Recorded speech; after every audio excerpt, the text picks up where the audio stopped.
Welcome to the Cabral Concept, where board-certified naturopath and integrative health practitioner Dr. Stephen Cabral shares how he was diagnosed at the age of 17 with a life-altering illness and given no hope for recovery. It was only after studying and traveling all over the world did he discover how to combine ancient Ayurvedic healing practices with state-of-the-art naturopathic and functional medicine to fully rebalance the body and re-energize it with life. It's time to discover how to get well, lose weight, and finally feel alive again. And now, here's your host, Dr. Stephen Cabral.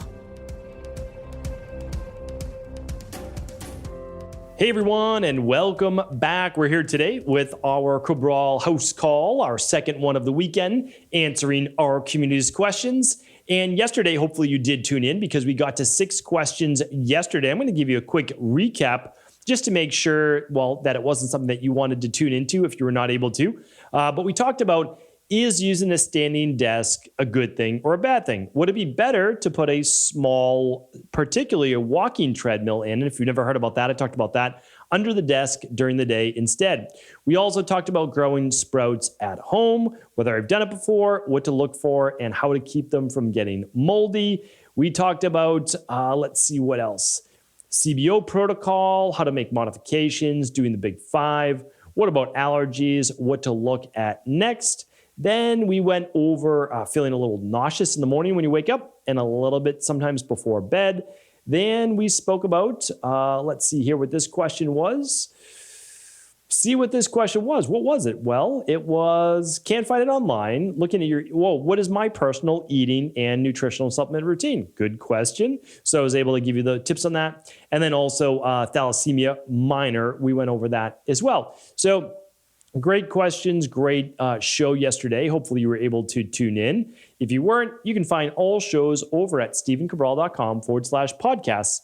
And yesterday was episode 1954. Today is episode 1955. So you can find the specific questions and read along over at stephencabral.com/1955. All right, let's get into all of our community's members' questions. We typically do 6 each day, so looking forward to getting into a half dozen today. All right, let's get into it. Kristen's up first. She says, hi there, love your content. You're doing great things. I'm a female in my late 20s, and I have had hormonal issues for a while. I got tested, and I have high estriol and low progesterone, which is estrogen dominance. I also have a huge cortisol spike in the morning, above normal, and I'm looking forward to losing weight and love to work out in the morning, first thing, fasted. But I was wondering if you recommend eating something. If yes, what would you recommend given I'm looking to lose weight? Honey, a piece of fruit, celery juice, any other suggestions? Thank you so much. Thank you, Kristen, for writing in. Appreciate your kind words. It looks like you ran the stress hormones, mood, and metabolism test. I can't recommend that enough for anyone looking to find out what their hormones levels are like, their stress levels, their thyroid levels, and also, if they're not able to lose weight, great test to run. It used to be called the weight loss and metabolism test many years ago. Maybe you were with us back then. Okay, so I actually did a show for you on this, which broke down the science. It broke down the science, and I'm going to see if I can get you that episode because it was just this week yes, it was. It was absolutely this week. It was episode 1951. And I know it was mainly for PCOS and more high androgens. However, there were big takeaways overall. So if you are someone looking to calm cortisol and stress levels, calm excitatory androgen levels like testosterone in women, you want to make sure you're having some protein and healthy fat in the morning for breakfast. Now, you can still have carbs. Carbs are good, right? Because that helps what? Blunt cortisol, blunt stress. So what I'm recommending is this. Whether you do your fasted cardio or not is really up to you, but you do want to make sure you get that breakfast in there. Because it showed through this study, and I would love you to check it out. Again, it's at stephencabral.com/1951. They went through 2 different types of breakfasts, neither healthy, but one of them at least had a better hormonal effect on the body than the other. So what do we recommend? Well, again, you can use our Fatlocity system for this, and it comes with a food plan. You can use our daily nutritional support smoothie. That's what I recommend because your daily nutritional support smoothie is going to start out with 15 grams of a hypoallergenic protein, less than 5 carbs. And you can then add more carbs to it. What would that be? Well, a cup of blueberries, right? Super simple. You could do that. And then you're going to add some healthy fat. So you blunt the glucose or blood sugar response. So what would be some healthy fat? You choose. Maybe it's a handful of almonds, right? Instead of doing almond milk, you might add a handful of almonds. It might be some pecans. It might be some macadamia nuts. It might be just flaxseed. It might be chia seeds. So you can add some healthy fats, whatever you'd like. And that's a really nice balanced breakfast. You can drink the smoothie over the course of an hour. So you get your kind of time-released nutrition into your body. There'll be no blood sugar spike, no big blood sugar spike, of course. You'll just get a normal one from consuming food. And I think that that's the best way to go. So great question. I wouldn't do straight fruit or honey if you're someone that, is up and down in blood sugar. That's all. All right, Anne's up next. Aloha, I'm writing in regards to my 75-year-old father. He has an overproduction of red blood cells. He's taking Jakafi for his blood. He has restless leg and his PSI count was high, but after taking the medication, Jakafi, his count has gone down. Thank you for your time. Sent from the heart, Anne. All right, Anne, happy to help with this. I think you're asking about his restless leg, but you also stated that he has another issue going on, which is typically people with this gene called JAK2 gene. I think that's why we're talking about this. I'm assuming that's where the medication got its name. But again, I'm not giving you medical advice, a medical treatment protocol, or a cure. We don't do that, right? So that's not what we talk about on the podcast. I'm a doctor of naturopathy, board certified. I have a pretty diverse background, but I'm not saying that I'm acting as this person's medical doctor. Okay, now that I gave you all the disclaimers, what can we do? Well, we can look at restless leg, and the truth is, regardless of the dis-ease state that this person is in, I can't recommend enough for restless leg syndrome running a minerals and metals lab test, which is going to look at potentially low levels of magnesium, maybe even low levels of potassium. So electrolytes are very interesting.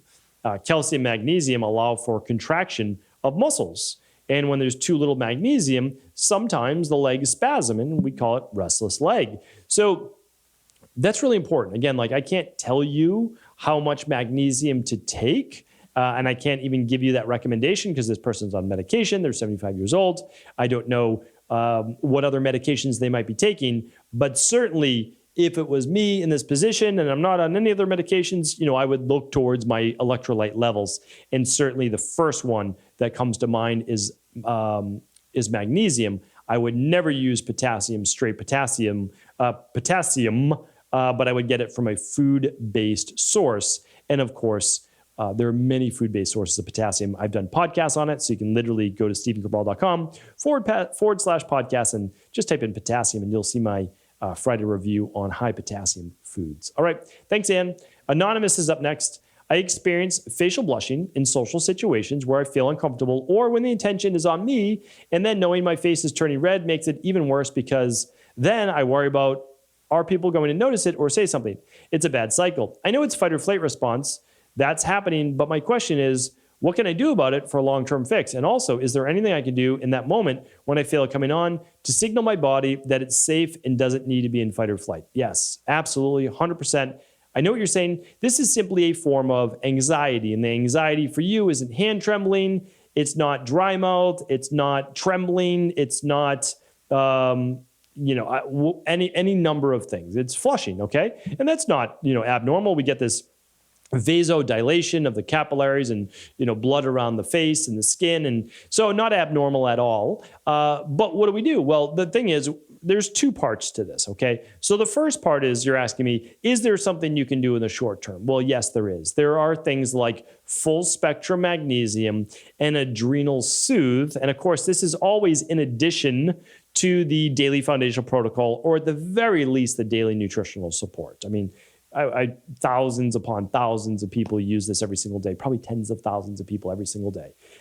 This is the foundation. It's all your B vitamins. You need to make sure you're getting all your B vitamins. I don't know if you are. At the very least, I'm just going to give you the very least, I recommend daily nutritional support, omega-3 support, unless you're on blood thinners.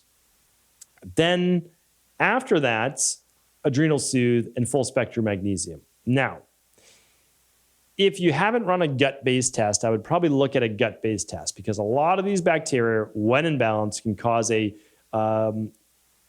physiological issue to become a psychological issue, and that's from imbalanced gut bacteria. So I can't recommend enough running, at the very least, the Candida metabolic and vitamins test. Okay, so you've got some supplements at least to start with. Of course, always everyone's using on a daily basis vitamin D, unless they're maintaining a tan, like I've been over the last couple months because I've been fortunate enough to be down south here in the U.S. So I've been getting a tan a few days a week, which is really nice. Always like getting it from the sun if possible. But of course, if I've ever gone 2 days without getting some sun, I just use 4 drops of the liquid vitamin D. Super easy. Okay, so now we gave you some nutritional supplements. We gave you some labs. What do we do in the situation? Breath work, breathing. It's all about your breath. You control your fight or flight response, and you can control your fight or flight response with breathing. So I want you to go back to stephencabral.com/podcast and then go to my conversations with Cabral. Brian McKenzie, James Nestor, Patrick McEwen, and Dr. Belisa. 4 podcasts on breath work. I mean, that's a lot of material right there. It's like reading 4 books, speaking with these 4 people. I mean, they're experts in the field. Okay. And then one more is you could work with a really good qualified hypnotherapist that does regression therapy or NLP and begins to help you with why you're overreacting in these situations, okay? That's all. All right, so that's a lot to work on, and I know that you'll be able to work on this for sure, and you'll be able to overcome it like many, many other people in your position. Alexandro is up next. Dr. Cabral, I'm a 46-year-old male. I suffer from what I believe to be chronic issues from prostatitis to an immune system one. I recently changed my diet to 85% or so fruits and veggies. Symptoms are typical prostatitis symptoms, extreme body aches when dealing with a virus infection, constant fatigue, seasonal allergies, postnasal drip, chronic back pain. I'm interested in consulting with you to try to recover my happiness back. I must add that most of these issues have accompanied me since I was a teenager. Okay, let me see if I can pull this together. You recently changed your diet to 85% fruits and vegetables. But I'm assuming that you've already had these issues all along because I'm going to give you 2 answers. The first one is this. If you change your diet to predominantly fruits and vegetables and you started having these issues, I would look at running at the big 5 ideally. I mean, Alexander, definitely the big 5. But if you're only able to run one, you're going to want to run the Candida metabolic and vitamins test because it's possible that you have Candida overgrowth and or SIBO or bacterial overgrowth, and that could be causing inflammation and immune issues. Okay, and it would be exacerbated if you started eating more fruit. I'm not saying fruit's bad for you. I also probably wouldn't eat 85% fruit, at least not right out of the gate, fruits and vegetables. So that's that. Now, so if that was the case and all the symptoms came on with this new diet, that's the lab I would run. And of course, I would move to a more moderate approach of diet, which I also gave you that on episode 1951. I know it's more female hormones, but it actually could be beneficial for you.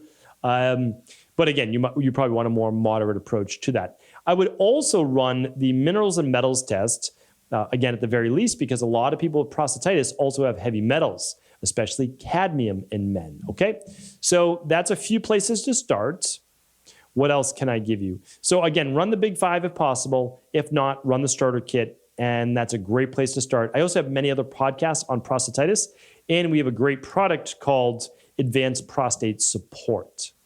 So I hope that's a good place to get started. You can find Advanced Prostate Support at equi.life. That's EQUI.LIFE. That's where all of our labs are and all of my protocols. John's up next. Hi, Dr. Cabral. I believe you mentioned before that for stubborn cases of the CBO protocol, you may use citricidal drops and or GI balance. Can I include these during the CBO protocol to further maximize the impact of the CBO protocol? Or is there harm in including these without knowing if they're truly needed? I'm planning to use the citricidal drops during month 1 and GI balance during month 2 with the normal CBO supplements. If I use GI balance in month 2, do I need to take it with a different meal than when I'm taking the acidophilus? Thank you for your time. Okay, these are great questions. In my opinion, you wouldn't do both. Okay. So when we use the CBO protocol with someone that has quite a bit of overgrowth, what we are doing is we're using the citruscytol for the first 3 weeks, 5 drops twice a day in water. You're working up to that. So that's week 3. The week 2 is 4 drops twice a day upon waking before bed in water. The first week is 3 drops twice a day upon waking before bed in water with your other CBO-based products. Now, there are modified versions of the CBO protocol that we only give when working with a health coach if for very low levels, and you're not a part of that. But to answer your question, you would never take GI Balance at the same time as a probiotic because the GI Balance is a very powerful product. That's why it works really well. That would kill the bacteria in the probiotic. So you would take your probiotic any other time away from that GI Balance, and it might even be a half hour before lunch, a half hour before dinner, if you had to. But again, that's why we're not using the GI Balance and the citruscytol. We're just choosing one because they're both so powerful. You don't need both. Okay? Let's get one more question in. Hi, Dr. Cabral. This is from John. Apologies. It's from John. It came in on April 24th. Hi, Dr. Cabral. I'd like to do a daily nutritional support fruit smoothie along with oatmeal for breakfast. Is it better to consume the DNS fruit smoothie first since it has fruits, or should I have the oatmeal? And when my digestion gets better, do you think it's okay to put the DNS powder and fruits in my oatmeal since they all somewhat mushy blended foods? Thank you for your time. John, you answered your own question. Yes, they are all, as I refer to as mush foods. So here's the thing. The fruit smoothie will also always digest faster than the oatmeal, even though the oatmeal is mush food as well. Oatmeal has it starts to cool. It has more resistant starch in it, has a lot of fiber. I mean, they're both fantastic. I mean, the DNS is not fast digesting. Excuse me, because if you do it the way that we do it, it has your fiber in the DNS, it has fruit in it, it has healthy fat that you're probably adding to it. So here's what I do though. I do my oatmeal first or at the same time because for me, I need something heavier in my stomach. I'm more of the, I'm the Pitta mindset, but more of the Vata-based body type. So for me, I like a little bit of weight, a little bit of food in my stomach, and then I do the smoothie. It works great for me. I have no bloating. I have no digestive issues. So, again, after your body and your digestion gets robust, you're able to tweak things a little bit for what's best for you. For me, I eat my oatmeal first, and then I have the smoothie. By then, the smoothie is kind of warmed up just a little bit more towards room temperature, and it works great. There's no blood sugar spikes, and it provides much longer lasting energy until lunch. So again, not everybody will do it that way, and a lot of people will never even do oatmeal, especially if they are trying to lose weight, right? So hopefully this is helpful. John, great question. Everybody, great questions today. I appreciate you. I truly do. Of course, if this is ever helpful, I would love for you to share this message with anyone you believe it could serve. And of course, we'll be back tomorrow with our Motivation and Mindset Monday. You won't want to miss it. Take care, everyone. Thank you so much for tuning into the show. It means the world to me. I truly appreciate your support. And that is why I want to make sure that you are joining me and thousands of other people like you June 21st. We're kicking off our functional medicine summer detox and style together. We'll be with you every step of the way to support you, and I will be doing this myself. This is truly one of the highlights of our year, being able to go through our quarterly functional medicine detoxes as a community. Always so many people participate, and there'll be thousands of other people just like you looking to take their health to the next level, maybe lose some of that stubborn body fat, and also live longer, stronger. So to have you join our great functional medicine detox, we would love to give you our best offer to date, which is buying 3 functional medicine detox or a 21-day detox, same thing, and getting 1 free. This is literally a $100 value. Now, it would be amazing for you to get 2 or 3 of your friends together, family members, and have you all join together. And if you do that and you split the cost, it's just $65 per person. I mean, that is for all of your food for 2 days, which are your 4 shakes each day, all of your breakfast for the rest of the time, and a mid-afternoon snack. It would literally cost more to actually eat foods on those days. So this is all that to say is there is no reason why you wouldn't want to join this amazing global functional medicine detox. The results speak for themselves. It's literally guaranteed to work for you, and I would love to have you with the community. If you've never heard about a functional medicine detox and all of the different benefits, you can tune in to that detox at equi.life. That's EQUI.life/detox. All the details will be there.